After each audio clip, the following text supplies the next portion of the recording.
मान्यवर मुख्यमंत्री नवीन पट्टनायक षष्ठ थर भी मुख्यमंत्री हेबे एवं सारा भारत वर्ष रे विरल रेकर्ड प्रतिष्ठा हब से ऊपर तल पर्यंत जेते नेता कर्मी शुभेच्छु समर्थक समस्ते लगी पड़ती। ए परिप्रेक्षी रे श्रीयुक्त कार्तिक पांड्यान महोदय मध्य निर्वाचन प्रचार में अवतीर्ण होती एवं एमपी प्रार्थी एमएलए प्रार्थी माने सबु मीटिंग रे जोगदे आशीर्वाद भिक्षा करुछंती एवं हजार हजार माँ माने गुरुजन माने युवक माने जोग देवार ये जो लक्षण विजु जनता दल निरंकुश भाव में ओडिशा रे सरकार गठन करेंगे एवं एमपी माने बहु संख्यार जितबे। नयागढ़ निर्वाचन मंडलीर समस्त जनसाधारण मुझे श्रेष्ठ मूलिया आम गोटे परिवार सदस्य तेणु मोर विश्वास अच्छी आशा अच्छी भरोसा अच्छी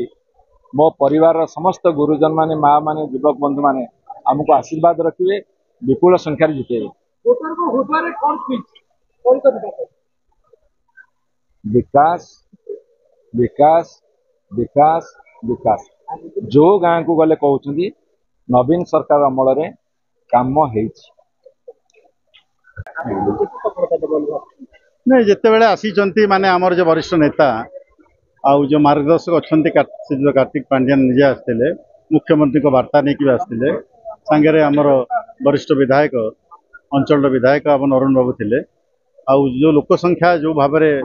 समागम होता देखिकी जो जो पॉजिटिव वाइब्रेशन देखिकी मत बहुत उत्साहित लगुच मु तो बहुत पॉजिटिव अच्छी आगे केमती कौन कह आज्ञा आज्ञा मोर 7टा असेंबली कन्स्टिट्यूएंसी अच्छी प्राय 4टा कि 5टा मु प्राय कवर कर सारा आउ गोटे जोड़े ना कहबी किंतु 2टा खंडे जो आमर विधानसभा परिक्षेत्र अच्छी से टिके मत कवर करा पड़े। मुख्य मुद्दा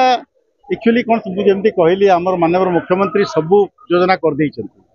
से जो लोक सब बहुत सुफल मिली तारी अनुसार आम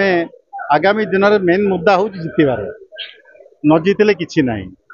कारण आरथर मुझे इलेक्शन लड़ी बहुत मुद्दा थिला किंतु जिते बंद आम न जीतिचु जिते बंद लोकंर ग्रहणीयता न पाइचु जिते बंद लोकंर विश्वास आस्थावान न होइचु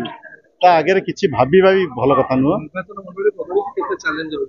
किसी आमर ये अच्छा आमर जे अच्छा सुभाष खुंटिया आम राज्यसभा एमपी अच्छा सी पूरा कोऑर्डिनेट कर पुरी सी आउ समस्त सबू विधायक प्रार्थी सबू समस्त आमर अरे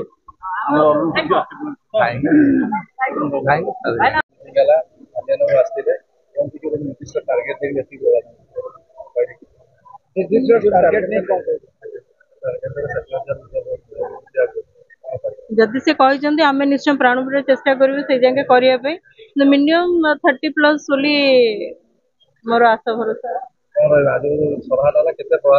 निश्चय रे मुख्यमंत्री माने कहया गले सबुतक काम से मुंडे कार्य से सिद्धि कर वार्ताटा जो लोक मान पाखे लोक मैंने बहुत भल भाव ग्रहण कर मोर बहुत आशा जे यार प्रभाव निश्चय इलेक्शन जाके बहुत भल रही पैकेज करथिले संतोषजनक जदि किसी आउरी दरकार पड़ला फेर आउथरे जाइए जदि किसी अलटमेंट सब मंदिर जाके मंदिर मस्जिद जहाँ भी हो आ बाकी जदि आउ किसी नियंट पड़े फेर आउथरे लोक भल पाउछन्ति भल लोक बहुत भल लोक बहुत लोक को ब्लड दबारे साहाय्य करछन्ति कैंसर पेशेंट बहुत लोक को सी साहाय्य करछन्ति साहाय्यकारी लोकटा टिके बेसी कथा कुहालिया नुहंती कुहालिया अलगा कुहालिया कपिला अलगा ये शांत शिष्ट कम कथा किंतु कार्य बहुत निश्चय पकेब thank you.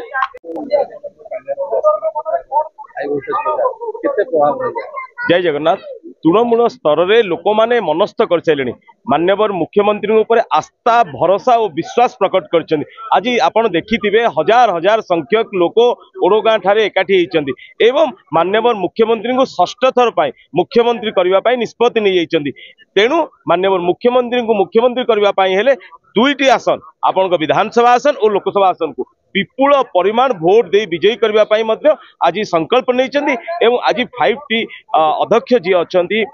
BK Karthikeyan Pandian जो उपस्थित थिले आज लोक माने तांकर जो माननीय मुख्यमंत्री लोकाभिमुखी कार्य आज पांड्यान सार उपस्थित एते जाहिर कले एवं मनस्थ कले जे षष्ठ थर पर माननीय मुख्यमंत्री को मुख्यमंत्री करिवु एवं बिजु जनता दल को विपुल परिमाण भोट दे विजय करिवु।